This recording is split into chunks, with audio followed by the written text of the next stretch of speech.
Hello dears, അപ്പോൾ ഇന്നത്തെ നമ്മുടെ റെസിപ്പി ഒരു സിമ്പിൾ ആൻഡ് ടേസ്റ്റി ചട്ടിപ്പത്തിരിയാണ്. അപ്പോൾ അതിന് വേണ്ട ഇൻഗ്രീഡിയൻസും കാര്യങ്ങളൊക്കെ നോക്കാം. അപ്പോൾ ഇത് നമ്മൾ കൊയിലാണ്ടി കോഴിക്കോട് ആ ഭാഗത്ത് ഉണ്ടാക്കുന്ന ആ ഒരു രീതിയിലുള്ള ചട്ടിപ്പത്തിരിയാണ്. നമ്മൾ പത്തിരി ഇങ്ങനെ പരത്തി വെച്ചിട്ട് അതിലേക്ക് നമ്മൾ കൂട്ട് ഒഴിച്ചു കൊടുക്കുന്ന ആ ഒരു രീതിയിലാണ് ചെയ്യുന്നത്. അപ്പോൾ നോക്കാം നമുക്ക് കൊയിലാണ്ടി ചട്ടിപ്പത്തിരി എങ്ങനെ ഉണ്ടാക്കാമെന്ന്. അപ്പോൾ അതിന് വേണ്ടിയിട്ട് ഒരു കപ്പ് മൈദ എടുത്തിട്ടുണ്ട്. ഒരു കപ്പ് അല്ലെങ്കിൽ ഒരു ഗ്ലാസ് മൈദ എടുക്കുക. എന്നിട്ട് ഇത് നന്നായിട്ട് കുഴച്ചിട്ട് ഒരു 10 മിനിറ്റ് അവിടെ റെസ്റ്റ് ചെയ്യാൻ വെക്കുക. അപ്പോൾ അതിന് ശേഷം ഞാൻ എടുത്ത് വെച്ചിട്ടുണ്ട്. ഒരു 10 മിനിറ്റിന് ശേഷം നമുക്കിത് ബോൾസ് ആക്കി വെക്കാം. അപ്പോൾ എത്രയോ വേണ്ടത് അത്രത്തോളം ആക്കി വെക്കുക. ഞാനൊരു 10 ബോളാക്കിയിട്ട് വെച്ചിട്ടുണ്ട്. നമുക്ക് നോക്കാം. 10 ബോൾ ആക്കി വെക്കുക, അല്ലെങ്കിൽ ഒരു 8 ആക്കി വെക്കുക. 10 ആകുമ്പോൾ കൂടുതൽ നൈസായിട്ട് നമുക്ക് കിട്ടും. ഇനി ഇത് പരത്തേണ്ട മെത്തേഡ് കാണിച്ചു തരാം. ചിലർക്കൊക്കെ ഇത് പരത്തേണ്ട ആലോചിച്ചിട്ട് മടിഞ്ഞിട്ട് ചിലപ്പോൾ ആക്കാതിരിക്കും. ചിലപ്പോൾ അതിന് പകരം ദോശ പോലെ ആക്കിയിട്ട് ആക്കും. പക്ഷെ അതിലും നല്ല ടേസ്റ്റ് ഇങ്ങനെ പരത്തിയിട്ട് തന്നെ ചെയ്യുമ്പോഴുണ്ടാവുക. അപ്പോൾ ഒന്നാമത് നിങ്ങൾ ഇങ്ങനെ പരത്തി കൊടുക്കുക, ഓരോന്നോരോന്നായിട്ട്. പിന്നെ അതിലും എളുപ്പമായിട്ട് ഞാൻ ചെയ്യുന്നത്, ആദ്യം നമ്മൾ ഒരു പൂരിയുടെ സൈസിൽ ഒന്നിങ്ങനെ പരത്തി വെക്കുക. ഇത്ര വലിപ്പം വേണ്ട, ഇതിലും ചെറുതായിട്ട്. എന്നിട്ട് ഇതിലേക്ക് കുറച്ച് ഓയിൽ തടവി കൊടുക്കുക. എന്നിട്ട് കുറച്ച് മൈദപ്പൊടി ഇട്ട് കൊടുക്കുക. എന്നിട്ട് അതിൻ്റെ മേലയിൽ നമ്മൾ ബാക്കി വെച്ചിരിക്കുന്ന മറ്റേ ബോൾ ഉണ്ടല്ലോ, അതും കൂടി പരത്തിയിട്ട് വെച്ച് കൊടുക്കുക. അങ്ങനെ മേലേക്ക് ഇങ്ങനെ വെച്ച് കൊടുക്കുക. ഇതേ സെയിം മെത്തേഡിൽ വെച്ച് കൊടുക്കുക. കുറച്ചുകൂടെ ഓയിലാക്കി കൊടുക്കുക. വീണ്ടും പൊടി വിതറി കൊടുക്കുക, മൈദപ്പൊടി വിതറി കൊടുക്കുക. എന്നിട്ട് വീണ്ടും നമ്മൾ പരത്തി വെച്ചിരിക്കുന്ന പിന്നെ ബോളുണ്ടല്ലോ, അതായത് പൂരി വലിപ്പത്തിൽ പരത്തി വെച്ചിരിക്കുന്ന മാവ്, അത് ഇതിൻ്റെ മേലെല്ലാം വെച്ച് കൊടുക്കുക. അങ്ങനെ 5 എണ്ണം ഞാൻ മേലേക്ക് വെച്ച് കൊടുത്തിട്ടുണ്ട്. അപ്പോൾ ഇത് നമ്മളിനി പരത്തിയെടുക്കണം. അതുകൊണ്ട് പെട്ടെന്ന് കഴിയും കേട്ടോ, ഇങ്ങനെ പരത്തി കഴിഞ്ഞാൽ. അപ്പോൾ നമുക്ക് പെട്ടെന്ന് കഴിയുകയും ചെയ്യും. മറ്റേതാകുമ്പോൾ ഓരോന്നോരോന്നായിട്ട് പരത്തുമ്പോൾ നമുക്ക് ഭയങ്കര ബുദ്ധിമുട്ടായിരിക്കും. അപ്പോൾ ചിലർക്കത് ഈസി ആയിരിക്കും, പക്ഷെ എന്നെ സംബന്ധിച്ചിടത്തോളം എനിക്ക് നല്ല ബുദ്ധിമുട്ടാണ്. അപ്പോൾ ഞാൻ ഇങ്ങനെ ചെയ്യലേ. അപ്പോൾ ഇങ്ങനെ ചെയ്തിട്ട് നമ്മൾ ഏത് പാത്രത്തിലാണോ ആക്കുന്നത് അതിൻ്റെ മൂടി വെച്ചിട്ട് ഒന്ന് നോക്കുക. അപ്പോൾ കറക്റ്റ് സൈസിൽ കിട്ടിയിട്ടുണ്ട്. ഇനി നമുക്ക് ഇതവിടെ മാറ്റി വെക്കാം. അതേപോലെ തന്നെ ബാക്കി 5ഉം കൂടി നമുക്ക് പരത്തിയെടുക്കണം. എന്നിട്ട് അതിന് ശേഷം നമ്മൾ പാൻ വെച്ച് കൊടുക്കുക. എന്നിട്ട് ചെറിയ തീയിൽ അത് ആക്കിയെടുക്കണം. അതായത് നമ്മൾ ചപ്പാത്തി പോലെ ഒന്നും ചുട്ടെടുക്കേണ്ട ആവശ്യമില്ല. ജസ്റ്റ് ഒന്നിങ്ങനെ എന്താ പറയുക, വാട്ടിയെടുക്കുക, അത്രേ വേണ്ടൂ. കാരണം ഇത് ഒന്ന് വിട്ട് വരുന്ന രീതിയിൽ, അതായത് ഈ 5 ലെയറും ഒന്ന് വിട്ട് വരുന്ന രീതിയിലൊന്ന് വാട്ടിയെടുക്കുക. അല്ലാതെ ഇതൊന്ന് വെന്ത് പോകരുത് കേട്ടോ, ഇങ്ങനെ വാട്ടിയെടുക്കുക. അപ്പോൾ തിരിച്ചും മറിച്ച് വിടുമ്പോഴത്തേക്കാണ് നമ്മൾ പിന്നെ ഇതിങ്ങനെ അത് പൊന്തി വന്നോളും. അപ്പോൾ നമുക്ക് മനസ്സിലാവും ഏകദേശം. അപ്പോൾ വിട്ട് വരുന്നുണ്ട്, ഇങ്ങനെ അങ്ങോട്ടും ഇങ്ങോട്ടും മാറ്റിയിടുമ്പം തന്നെ. അപ്പോൾ ലോ ഫ്ലെയിമിൽ വെക്കുക, അതായിരിക്കും നല്ലത്, അല്ലെങ്കിൽ അങ്ങ് കരിഞ്ഞു പോവും. അപ്പോൾ ഇതിങ്ങനെ മെല്ലെ മറിച്ചിട്ട് കൊടുക്കുക. എന്നിട്ട് ഇത് നമുക്കൊന്ന് പറിച്ചെടുക്കാൻ കഴിയുന്നുണ്ടോ എന്ന് നോക്കാം. അപ്പോൾ ഇതാ ആവുന്നുണ്ട്. 2 മിനിറ്റ് മതി കേട്ടോ ഇതിങ്ങനെ ആക്കാൻ. അപ്പോൾ നമുക്ക് ഇതിങ്ങ് ഇറക്കി വെക്കാം. അപ്പോൾ ഇത് ആയിട്ടുണ്ട്. പിന്നെ അപ്പോൾ നമുക്കിതങ്ങ് മാറ്റി വെക്കാം. അതിന് ശേഷം നമ്മൾ മറ്റേതും കൂടി ആക്കിയെടുക്കണം. അപ്പം അതും കൂടി ആക്കുന്നത് നോക്കാം നമുക്ക്.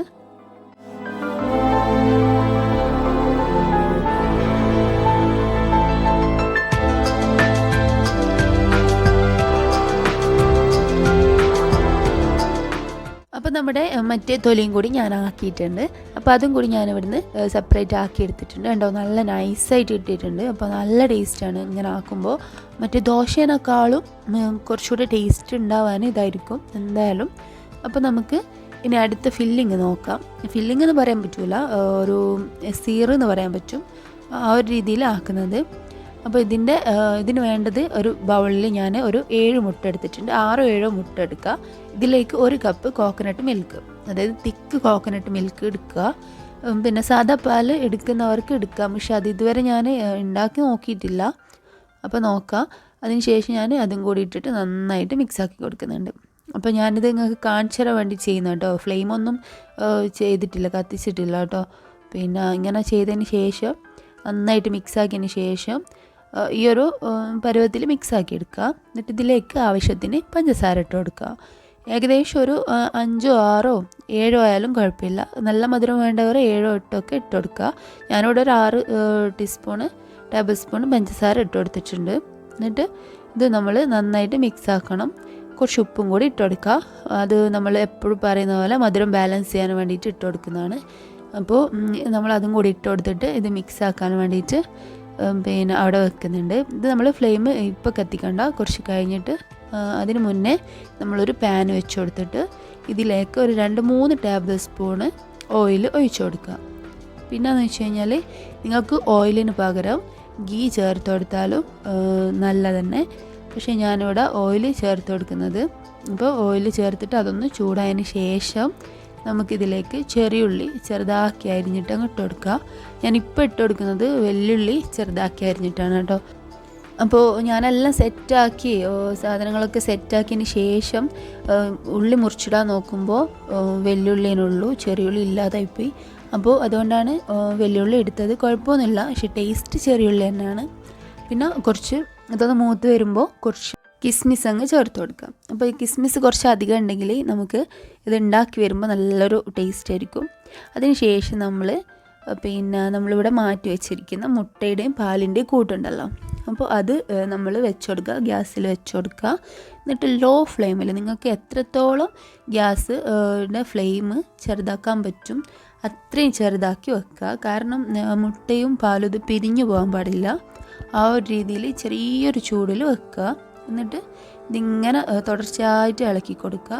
ഇളക്കിയിട്ട് ആ ഒരു മുട്ടയുടെ കൊഴുപ്പുണ്ടല്ലോ, ആ ഒരു ഇത് മാറിയിട്ട് ആ ഒരു ടെക്സ്ചർ മാറിയിട്ട് ഈ ഒരു ഫ്ലോ രീതിയിൽ കിട്ടുന്ന ആ ഒരു ടൈമിൽ നമ്മൾ ഫ്ലെയിം ഓഫ് ചെയ്യണം. അപ്പോഴും നമ്മൾ ഈ ഒരു പാത്രം ചൂടാവരുത്, ആ ഒരു രീതിയിൽ ചെയ്തുകൊണ്ടേയിരിക്കണം. പിന്നെ ഞാനിതിലേക്ക് ഏലക്ക ഇട്ടിട്ടുണ്ട്. പിന്നെ ഒരു 1-2 ടേബിൾ സ്പൂണ് നല്ല ജീരകം അതും കൂടി ഇട്ട് കൊടുക്കുക. അത് ഇതിൻ്റെ മെയിൻ ഫ്ലേവറാണ് കേട്ടോ. അപ്പോൾ അതും കൂടി ഇട്ടതിന് ശേഷം നന്നായിട്ട് മിക്സാക്കിയിട്ട് നമുക്ക് ഫ്ലെയിം ഓഫ് ചെയ്ത് വെക്കാം. പിന്നെ നമ്മൾ നേരത്തെ മാറ്റി വെച്ചിരിക്കുന്ന ഈ ഒരു ഉള്ളിയുടെയും കിസ്മിസിൻ്റെയും മിക്സും കൂടി ഇതിലേക്ക് ചേർത്തിട്ട് അതും കൂടി മിക്സാക്കിയതിന് ശേഷം നമുക്ക് ഇത് സെറ്റാക്കാൻ വെക്കാം. അപ്പോൾ നമ്മുടെ നേരത്തെ അവിടെ വെച്ചിരിക്കുന്ന തൊലിയും കാര്യങ്ങളൊക്കെ നമ്മൾ സെറ്റാക്കാൻ വെക്കാം. അതിന് വേണ്ടിയിട്ട് നമ്മൾ പാന് എടുത്തിട്ട് അടുപ്പിൽ വെക്കുക. ഇപ്പോഴും ഫ്ലെയിം കത്തിക്കേണ്ട ആവശ്യമില്ല. എന്നിട്ട് നമ്മൾ ഒന്നിക്കൽ അടിയിൽ കുറച്ച് ഓയിൽ ആക്കി കൊടുക്കുക. എന്നിട്ട് അതിൻ്റെ മേലിൽ 1 by 1 ആയിട്ട് ഇങ്ങനെ വെച്ച് കൊടുക്കുക. ഞാൻ ഈ ഇതിൽ കാണിക്കുന്നത് പോലെ 1 by 1 ആയിട്ട് ഇങ്ങനെ വെച്ച് കൊടുക്കുക. എന്നിട്ട് 1-2 സ്പൂണ് ഇതിലേക്ക് ഒഴിച്ചു കൊടുത്തിട്ട് അതിൻ്റെ മേലിൽ വീണ്ടും ഈ ഒരു തൊലി വെച്ച് കൊടുക്കുക. എന്നിട്ട് വീണ്ടും ഒഴിക്കുക. അങ്ങനെ 10 എണ്ണം നമുക്ക് 1 by 1 ആയിട്ട് ഒഴിച്ചൊഴിച്ച് കൊടുക്കണം.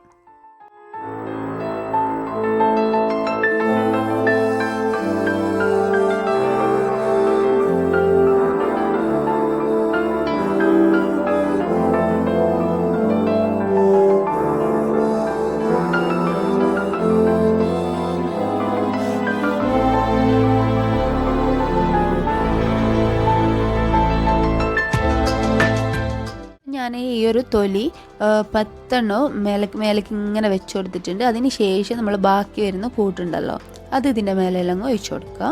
അപ്പോൾ നമ്മുടെ സംഭവം റെഡി ആയിട്ടുണ്ട്, അതായത് സെറ്റ് ചെയ്ത് കഴിഞ്ഞിട്ടുണ്ട്. ഇനി നമ്മളിത് ഒന്ന് ഫ്ലെയിം കത്തിച്ചിട്ട് വെച്ച് കൊടുക്കണം.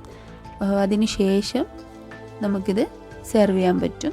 ഏകദേശം ഞാനിതാ ഒരു 10-35 മിനിറ്റ് വെച്ചതിന് ശേഷമുള്ള വീഡിയോ ആണിത് കാണിക്കുന്നത്. ലോ ഫ്ലെയിമിൽ വെച്ചതാണ്. ഏതായാലും സംഭവം കിഡും ആയിട്ടുണ്ട്, റെഡി ആയിട്ടുണ്ട്. നിങ്ങളെല്ലാവരും ഉണ്ടാക്കി നോക്കുക. അപ്പോൾ അടുത്ത വീഡിയോ ആയിട്ട് വരുന്നവരെ താങ്ക് യു, ബൈ.